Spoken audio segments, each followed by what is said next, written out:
নমস্কার বন্ধুরা, সবাইকে আবার একবার স্বাগতম জানাই আমাদের ইউটিউব চ্যানেলে। তো আমরা বেঙ্গলি এবং ইংলিশ প্যাডাগজির সিরিজ আমরা স্টার্ট করেছি। আজকে আমরা এখানে সেট 5 নিয়ে আলোচনা করব, অর্থাৎ আমাদের এই সিরিজের আজকে সেট নাম্বার 5। তার আগে আমরা সেট 1, সেট 2, সেট 3, সেট এবং 4 এই চারটা ক্লাস আমরা দিয়ে দিয়েছি। যদি দেখে না থাকেন তাহলে ইউটিউবে গিয়ে আপনারা এখনই খুব তাড়াতাড়ি দেখে নিন।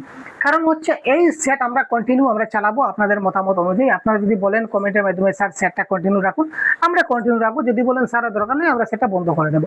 অনেকে কমেন্ট করেছেন এবং ভিডিওতে অনেক ভালো ভালো ভিউ আসছে, যার কারণে আমরা ভাবছি যে আপনাদের অনেক উপকারে লাগছে, যার জন্য আমরা এই সেটটা কন্টিনিউ করছি। কারণ এই সেটটা কেন কন্টিনিউ করছি, কারণ এই সেটে আমরা বাংলা প্লাস ইংলিশ দুটা প্যাডাগজি আমরা শিখতে চলেছি। একদিকে আমরা ইংলিশ প্যাডাগজি শিখবো, অন্যদিকে বাংলা প্যাডাগজি আমরা একই সঙ্গে আমরা শিখে যাব। মাল্টিল্যাঙ্গুয়াল ক্লাস হচ্ছে আমাদের। তো এইদিকে বাংলা প্যাডাগজি আমাদের স্ট্রং হবে এবং আমাদের ইংলিশ প্যাডাগজি তো আমরা আরো শক্তিশালী এবং মজবুত হব, তাই না স্যার? তো এই ধরনের সিরিজ আপনারা কন্টিনিউ পাবেন। তো আজকের ক্লাস আমরা শুরু করি একদম দেরি না করে, খুব তাড়াতাড়ি। আপনারা কোয়েশ্চন নাম্বার 106 তাড়াতাড়ি জানান। A teacher gives instruction to the learners of class 3 and they are following the given action the teacher is practicing. একজন শিক্ষক তৃতীয় শ্রেণীর শিক্ষার্থীদের নির্দেশ দেন এবং তারা সেই অনুযায়ী কাজ করে। শিক্ষক এখানে কোন পদ্ধতির অনুসরণ করছেন? একজন শিক্ষক তৃতীয় শ্রেণীর শিক্ষার্থীদের তিনি কিছু একটা নির্দেশ দিলেন এবং তিনি যে নির্দেশ দিলেন সেই নির্দেশ অনুযায়ী তারা কিন্তু কাজ করলো। এখানে শিক্ষক কোন পদ্ধতি অবলম্বন করলেন? Structural approach, total physical response, তারপর এটা কি স্যার ইলেকট্রিক টিচিং না স্যার? ইলেকট্রিক বলে কোনো কিছু তেমন আমরা দেখিনি। Constructivist approach. কি হবে স্যার 106 এর কারেক্ট আনসার? যেমন ভাবে বলা তেমন ভাবে করা। একটা কথা মনে রাখবো, যেভাবে বলা সেইভাবে করা। ওটা করো, এইভাবে করো, এটা করো, সেভাবে করো। যেমন বলা তেমন করা, এটাকে বলা হয় টোটাল ফিজিক্যাল রেসপন্স। যেমন ভাবে বলা তেমন ভাবে করা, এটাকে বলা হয় টোটাল ফিজিক্যাল রেসপন্স। তার আগের ক্লাসেও টোটাল ফিজিক্যাল রেসপন্স থেকে আমাদের পরীক্ষায় প্রশ্ন আসছে। পুরো ইন ডিটেলস আমি অ্যানালাইজ করেছি যে টোটাল ফিজিক্যাল রেসপন্সটা কি। এবারে আমি আর একই কথা বারবার পুনরাবৃত্তি করতে চাইছি না। আপনারা চাইলে যদি আপনারা পার্ট 4 দেখে থাকেন তাহলে টোটাল ফিজিক্যাল রেসপন্সের পুরো কনসেপ্ট আমরা বুঝিয়ে দিয়েছি। এই ক্ষেত্রে কারেক্ট আনসার হবে টোটাল ফিজিক্যাল রেসপন্স অ্যাপ্রোচ। চলো, loud reading activities should preferably be done with loud reading. উচ্চস্বরে পাঠের কার্যক্রম প্রধানত কার সঙ্গে করা উচিত? উচ্চস্বরে যদি আমরা লাউড রিডিং যাকে বলা হয়, তো লাউড রিডিংটা যদি এই যে পাঠের কার্যক্রম হিসাবে আমরা সেটা কার সঙ্গে ধরবো? Junior student, senior student, only senior student in the remedial class, only junior students who don't complete their classroom. এই ক্ষেত্রে কারেক্ট আনসার কি হবে? 107। উচ্চস্বরে পাঠের কার্যক্রম এটা সিনিয়র স্টুডেন্টদের সঙ্গে করা উচিত। এখানে অনলি আছে, অনলি সিনিয়র, অনলি জুনিয়র। তো অনলি থাকলে প্যাডাগজিতে হয় না, জুনিয়রদের সঙ্গে রয়েছে, সিনিয়র স্টুডেন্টদের সঙ্গে আমরা লাউড রিডিংটা করতে পারি। তো correct answer option number 2 is the right answer. Mister Sudha gives her students a topic to write a paragraph on. This written activity is an example of. Miss Sudha শিক্ষার্থীদের একটি বিষয়, একটি অনুচ্ছেদ লিখতে বলেন। একজন মিসেস ছিলেন, তার নাম ছিল মিস সুধা দেবী। তিনি কি করলেন? তিনি একটা বিষয় নিয়ে একটা অনুচ্ছেদ লিখতে বললেন ছাত্রদের, যে তোমরা ওই একটা বিষয়, যেমন ধরো পরিবেশ, যে তোমরা এই পরিবেশ টপিক নিয়ে তোমরা একটা অনুচ্ছেদ তোমরা একটা লিখো। এই লিখন কার্যক্রমটি কোন ধরনের? এটা গাইডেড কম্পোজিশন না ফ্রি কম্পোজিশন না কন্ট্রোল কম্পোজিশন না প্রি কম্পোজিশন? এখানে দেখুন প্রি কম্পোজিশন বলে এখানে কোনো কিছু হবে না। প্রথমে আমরা কাটিয়ে দিই 102। প্রথমে আমরা অপশন নাম্বার 4টা এলিমিনেট করলাম। এখানে আমি একটা জাস্ট তাকে একটা টপিক দিলাম, টপিক দিয়ে বললাম যে এই টপিক থেকে তুমি লিখো। তখন ছাত্রটা এই টপিক থেকে তার যা ইচ্ছা তা লিখবে, তাই না? যা ইচ্ছা তাই লিখবে। ওই যে এই টপিক থেকে যা ইচ্ছা তা লিখবে, এটাকে বলা হবে ফ্রি রাইটিং বা ফ্রি কম্পোজিশন বলতে পারি। সেক্ষেত্রে যা ইচ্ছা তা লিখবে। এবার আমি যদি ধরে ধরে বলতাম যে ওই পয়েন্টটা লিখবে, ওই পয়েন্টটাকে ভেঙে লিখবে, ওই পয়েন্টটাকে এখানে এনে জোর করবে, ওই পয়েন্টটা এইভাবে অ্যাড করতে হবে, এটাকে বলা হয় গাইডেড কম্পোজিশন। যদি আমি তাকে গাইড করতাম, আমি তোকে গাইড করছি না, ডাইরেক্ট অনলি ফর একটা টপিক দিয়ে দিচ্ছি, এই টপিক সম্বন্ধে তুমি লেখো। তার যা ইচ্ছা হবে, বিভিন্ন জনের বিভিন্ন চিন্তাধারা হবে, সবাই যার যে মত করে তারা ফ্রি ভাবে তারা জিনিসগুলো লিখতে পারবে, তাই না? এটা হচ্ছে ফ্রি রাইটিং এর একটা example. Mr. Asha class is doing a negative sentence in class. Miss Asha শ্রেণীতে নেতিবাচক বাক্য শেখাচ্ছেন। তিনি নেতিবাচক শিক্ষক বা নাবোধক বাক্য তিনি শেখাচ্ছেন। Mrs. Asha gives a sentence to the students and the students are expected to tell its negative sentence. তিনি একটি বাক্য দেন এবং শিক্ষার্থীদের সেটির নেতিবাচক বাক্য বলতে বলেন, যে আমি তোমাদের একটা বাক্য বলি, এটা তোমরা নাবোধক বাক্য বলে। যেমন মানুষ মরণশীল, যেমন কেউ মানুষ, পৃথিবীতে কেউ, পৃথিবীর সকল মানুষ মরণশীল, এটা নাবোধক কি হবে? পৃথিবীর সকল অমর নহে। তো এই ধরনের আমি আরেকটা বাক্য বলি, এটা তোমরা নাবোধক বাক্যতে ট্রান্সফার করো। এটা কি ধরনের অনুসরণ করা হচ্ছে? রিপিটেশন ড্রিল, ট্রান্সফরমেশন ড্রিল, না কমপ্লিশন ড্রিল, নাকি সাবস্টিটিউশনাল ড্রিল? কি ধরনের ড্রিল স্যার? 109 যদি আমরা বলি, এটা হবে transformation drill in our class. মানে তিনি সেখানে কি করছেন? সেন্টেন্স ট্রান্সফরমেশন করেছেন, সেন্টেন্সের পরিবর্তন, মানে transfer.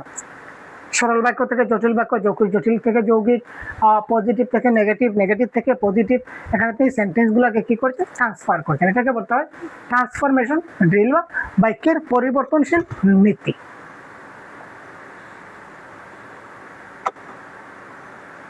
Mr. Ali plays an audio clip sharing the routines of a husband and a wife. Wow!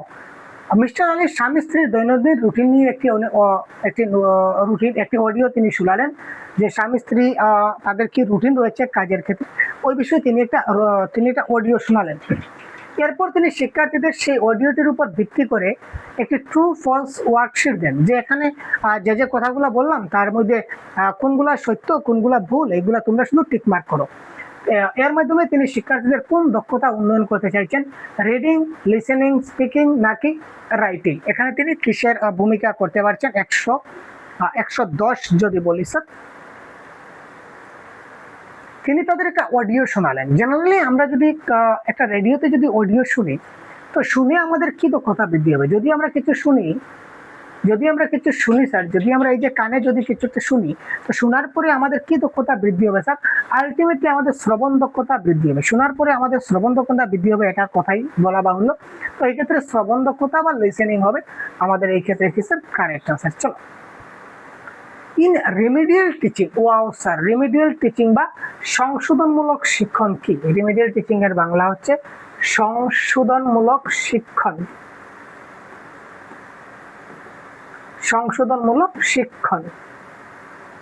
তো সংশোধনমূলক শিক্ষণটা আসলে কি? Students get support to improve their performance. Wow, বড়িয়া ভাই, 111। কি হবে? আপনারা কমেন্ট করছেন না, কি ব্যাপার ভাই? তাড়াতাড়ি কমেন্ট করুন কারেক্ট আনসার কি হতে পারে।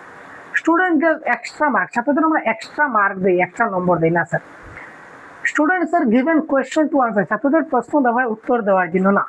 শিক্ষার্থীদের পড়াশোনা করে উৎসাহিত করা হয়, এনকারেজ করা হয়, তাই উৎসাহিত করা হচ্ছে, এখানে মোটামুটি ঠিক আছে। কিন্তু রিমিডিয়াল টিচিং হচ্ছে students get support to improve their performance, অর্থাৎ তাদের পারফরমেন্সে যেখানে সমস্যা রয়েছে, ঘাটতি রয়েছে, ওই ঘাটতিটাকে আরো উন্নত করার জন্য, আরো মজবুত করার জন্য বা শক্তিশালী করার জন্য আমরা তাকে কি করতে পারি স্যার?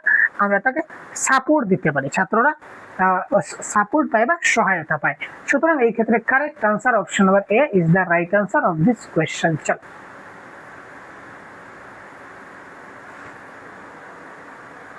বিজ্ঞাপনের ট্যাগলাইন দিল মাঙ্গে মোর, এই হিন্দিতে এটি কিসের উদাহরণ? কোড সুইচিং, ইন্টোনেশন, কোলোকেশন না ডিপথং? দ্য হেডলাইন দিল মাঙ্গে মোর ইন হিন্দিতে যদি আমরা লিখি, তো এটা কি ধরনের এক্সাম্পল? 112।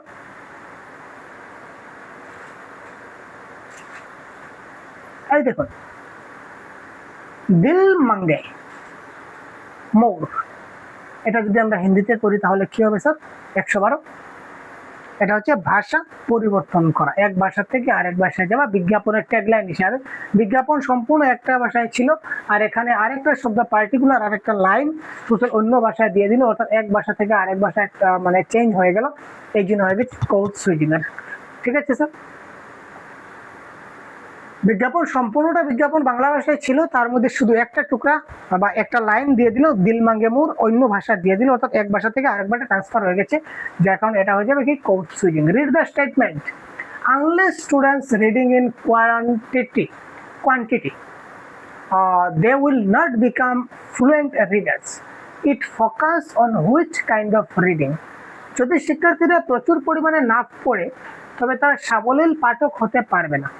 এই যে বক্তব্যটা, এটা পঠনের কোন ধরনের উপর বেশি গুরুত্ব দেবে? যদি তারা প্রচুর পরিমাণে না পড়ে তাহলে তারা সাবলীল পাঠক হতে পারবে না। এটা কি ধরনের পঠনের সঙ্গে কানেক্টেড রয়েছে? Question number 113।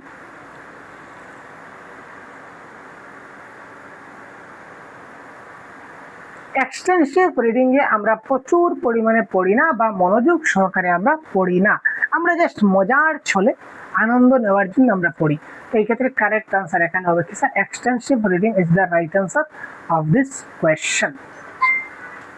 Who use the term language acquisition device? Oh my God, এই প্রশ্ন তো আপনাদের সবার correct sir. Language acquisition device মানে কি স্যার? LAD। তো LAD যে শব্দ বা একটা টার্ম যেটা আমরা বলতে পারি, এই যে টার্মটা, এই টার্মটা কে দিয়েছিলেন বা শব্দটা কে ব্যবহার করেছিলেন? আমাদের সবার জানা আছে 114। এটা কারেক্ট আনসার হচ্ছে নম চমস্কি। তিনি বলেছিলেন যে শিশুর ব্রেনের মধ্যে একটা ডিভাইস রয়েছে যার নাম হচ্ছে LAD এবং একটা language acquisition system LAS, language acquisition সিস্টেমের মাধ্যমে এটা কাজ করে, যার মাধ্যমে শিশুরা কি করতে পারে? তারা ভাষাগুলো শিখতে পারে। তো এই জন্য এখানে কারেক্ট আনসার কি হয়ে যাবে? নম Chomsky is the right answer of this question. The rise and fall of speech is called, কণ্ঠস্বরের উঠানামাকে কি বলা হয়? কণ্ঠস্বর যে উঠানামা করে, কখনো আমরা একটু কি জোরে কথা বলতে চাই, আবার কখনো একটু আস্তে করে কথা বলি, এই যে কণ্ঠস্বর যে উঠানামা করে, এটাকে কি বলা হয়? সিলেবল, রিদম, ইন্টোনেশন নাকি পজ? 115 কি হবে স্যার? এটাকে বলা হয় ইন্টোনেশন। মনে রাখবেন, এটাকে কি বলা হয়? ইন্টোনেশন বলা হয়। Why do scientists and pedagogists say it is important to talk to babies? বিজ্ঞানী এবং শিক্ষাবিদরা কেন বলেন যে শিশুদের সঙ্গে কথা বলাটা খুব গুরুত্বপূর্ণ? বিজ্ঞানীরা বলেন এবং শিক্ষাবিদরা বলেন যে শিশুদের সঙ্গে কথা বলাটা খুব গুরুত্বপূর্ণ। তো কথা হচ্ছে কেন বলেন? ইটস মেক্স দেম স্মাইল, তারা এত হাসে বলে। ইটস মেক আস হ্যাপি, তারা এতে আমরা আনন্দ পাই। 116। It initiate learning the sounds of language, এতে তারা ভাষার ধ্বনি শেখা শুরু করে। রাইট স্যার, আমরা শিশুদের সঙ্গে কথা বেশি বেশি বলতে হবে। কেন বলতে হবে? কারণ তারা এই সময় কি করে? ভাষার ধ্বনিটা শিখতে শুরু করে। ভাষার যে ধ্বনি বা সাউন্ড, যদি আমি তার কথাটা বলি তার সঙ্গে, তো আমার কথাটা শুনে সে আলটিমেটলি ভাষাটা শিখতে পারবে বা শুনতে পারবে, বুঝতে পারবে। এই জন্য বলা হচ্ছে যে তারা ভাষার ধ্বনিটা শেখাতে শুরু করে। চলো, this is a term associated with baby talk. শিশুর প্রাথমিক অস্পষ্ট ধ্বনি উচ্চারণের সঙ্গে কোন সম্পর্কটি সম্পর্কিত? শিশুর প্রাথমিক অস্পষ্ট ধ্বনি উচ্চারণের সঙ্গে কোন শব্দটি সম্পর্কিত? স্পিকিং, ব্যাবলিং, লাফিং না গার্গলিং? গার্গলিং বলে কোনো কিছু আমরা এখন পর্যন্ত মোটামুটি পাইনি। ঠিক আছে না? 117। শিশুরা যে অস্পষ্ট ধ্বনি উচ্চারণ করে, অস্পষ্ট ধ্বনি উচ্চারণ করে, এটাকে আমরা কি বলি? ব্যাবলিং বলে থাকি। যেটা হচ্ছে কিছুটা স্বরধ্বনি এবং ব্যঞ্জন ধ্বনি মিশ্রিত কিছু অস্পষ্ট ধ্বনি তারা উচ্চারণ করে, যেটাকে আমরা কি বলতে পারি স্যার? ব্যাবলিং বলতে পারি। এবং ব্যাবলিংটা কখন শুরু হয় এটা মনে রাখবেন, ব্যাবলিংটা শুরু হয় 6 মাস বয়স থেকে। এবার পরীক্ষায় যদি 6 মাস না দিয়ে 5 মাস দেয়, এটাও কারেক্ট আনসার হবে। 7 মাস দিলেও কারেক্ট আনসার হবে। মোটামুটি 6 মাসের আশেপাশে যে অপশনগুলো থাকবে, এই অপশনগুলো আপনি টিক করবেন। Mr. Garmit wants to tell her students about the COVID-19 pandemic and get her students to write a few sentences on the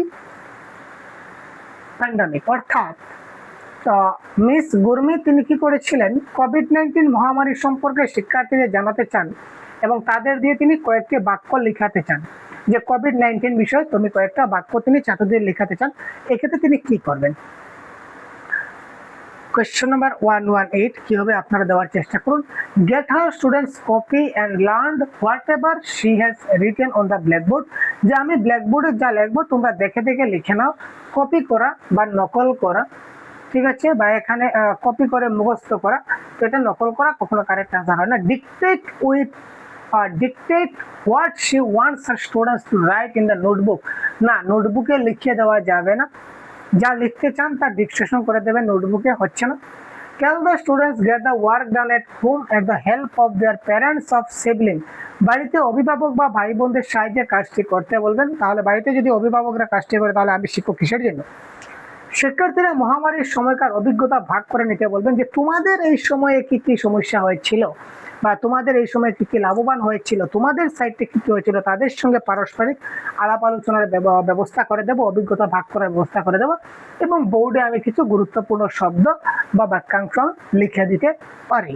ঠিক আছে, স্টুডেন্ট অ্যাক্টিভলি পার্টিসিপেট এখানে হবে অপশন নাম্বার 4 এ, যেখানে তারা তাদের ওন এক্সপিরিয়েন্স যেখানে তারা শেয়ার করবে, share own experiment during the pandemic time, যে এই সময়ে তোমাদের কি এক্সপিরিয়েন্স হয়েছে এটা তুমি শেয়ার করো। তো এখানে তারা অ্যাক্টিভলি পার্টিসিপেট করার সুযোগ পাচ্ছে, আর যেখানে অ্যাক্টিভলি পার্টিসিপেট করবে এখানেই শিশুরা শিখবে। ভাই আর তো কিছু বলা যায় না, তাই না? চলো 119, Mr. Isha shows pictures of thing to her class 2 students. After showing the picture, she called out its name loudly and clearly by doing so. Miss Isha দ্বিতীয় শ্রেণীর শিক্ষার্থীদের বিভিন্ন বস্তুর ছবি দেখান, এরপর তিনি সেগুলির নাম জোরে এবং স্পষ্টভাবে উচ্চারণ করেন। এর মাধ্যমে তিনি কি করতে যাচ্ছেন? মিস ঈশা তিনি দ্বিতীয় শ্রেণীর শিক্ষার্থীদের বিভিন্ন বস্তুর তিনি ছবি দেখালেন প্রথমে, তারপর ওই ছবিটার নামটা কি তিনি লাউডলি বললেন যে এই ছবিটার এই নাম। এই ক্ষেত্রে তিনি কি করতে চাইছেন? কোয়েশ্চেন নাম্বার 119, শিক্ষার্থীদের নতুন জিনিস দেখানো চান না ভাই। She wants her student to learn new words, তিনি তাদের নতুন শব্দ শেখাতে চান। বস বড়িয়া, এটার নাম কি? এটার নাম কলম। তো এটা দেখিয়ে যদি আমি তাকে কলম শেখাই তাহলে কলম যে একটা শব্দ ওইটা আমি তাকে শেখাতে পারলাম। তো এটা কারেক্ট আনসার হচ্ছে আকার দক্ষতা শিখতে না ভাই, কারেক্ট আনসার অপশন নাম্বার 2। তো এই ধরনের ক্লাস আপনারা সহজগুরু ইউটিউব চ্যানেলে প্রতিদিন দেখতে পাবেন, তাই আপনারা নতুন হয়ে থাকলে অবশ্যই চ্যানেলটা সাবস্ক্রাইব করবেন এবং free PDF, free mock test, free প্র্যাকটিসের সবগুলো পেতে চাইলে সহজগুরু অ্যাপটা ডাউনলোড করুন। আর স্পেশালি যদি বোনাস কোর্স পেতে চান তাহলে সহজগুরু অ্যাপে আপনার কোর্সে জয়েন করতে পারেন। চলো এবার question number 120, This theory describes the process by which readers combine their own background knowledge with information in a text in order to comprehend that text. কোন তত্ত্বটি ব্যাখ্যা করে যে পাঠক নিজের পূর্বজ্ঞান এবং পাঠের তথ্য একত্রিত করে পাঠের অর্থ অনুধাবন করে? কোয়েশ্চেন নাম্বার 120, পাঠক তার নিজের পূর্বজ্ঞান এবং পাঠের যেটা তথ্য সেটা একত্রিত করে এই পাঠের অর্থটা বুঝতে আমাদের সাহায্য করে, এখানে কোন তথ্য?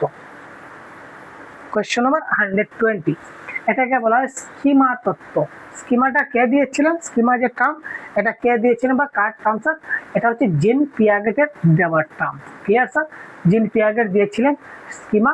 তিনি বলেছিলেন যে স্কিমার মাধ্যমে পাঠক তার নিজের পূর্বজ্ঞানের মাধ্যমে নতুন তথ্য একত্রিত করে তারা পাঠের অর্থগুলো বুঝতে পারে। এই স্কিমার মধ্যে আরো অনেকগুলো রয়েছে, অ্যাসিমিলেশন, অ্যাকোমোডেশন, এইগুলো আপনারা সিডিপির ক্লাসে দেখবেন, আমাদের কোর্সে রয়েছে। ঠিক আছে, তো এই ছিল আমাদের আজকের অতি গুরুত্বপূর্ণ বেশ কয়েকটি প্রশ্ন এবং আপনাদের উত্তরগুলো দেখিয়ে দিলাম, এবং তার পরবর্তী সিরিজ পরবর্তী আগামী দিন আপনারা পেয়ে যাবেন। তো আশা রাখছি আজকের ক্লাসটা আপনাদের মোটামুটি একটা হয়েছে। তো ক্লাসটা কেমন লাগলো অবশ্যই আপনারা কমেন্ট বক্সে জানাবেন, এবং এই ধরনের সিরিজ আমরা কতটা কন্টিনিউ করব। এই ধরনের সিরিজ আজকে আমরা 5 নম্বর সেট আপনারা দেখতে পাচ্ছেন, 5 নম্বর সেট আমরা কন্টিনিউ করছি। ইয়েস, 5 নম্বর সেট আমরা কন্টিনিউ করছি। এই ধরনের কতটি সেট আপনারা আমাদের কাছ থেকে চাইছেন সেটা অবশ্যই কমেন্ট বক্সে জানাবেন। তারপর আমরা আপনাদের মত অনুযায়ী যে সেটের উপর বেশি ডিমান্ড আসবে, যতগুলো সেটের উপর বেশি ডিমান্ড আসবে এই এতগুলো সেট আমরা আপনাদের জন্য নিয়ে আসার চেষ্টা করব। ঠিক আছে, তো আজকের ক্লাস এই পর্যন্তই। ভালো থাকবেন, আমাদের সঙ্গে থাকবেন, পরবর্তী ক্লাসে আবার দেখা হচ্ছে। জয় হিন্দ।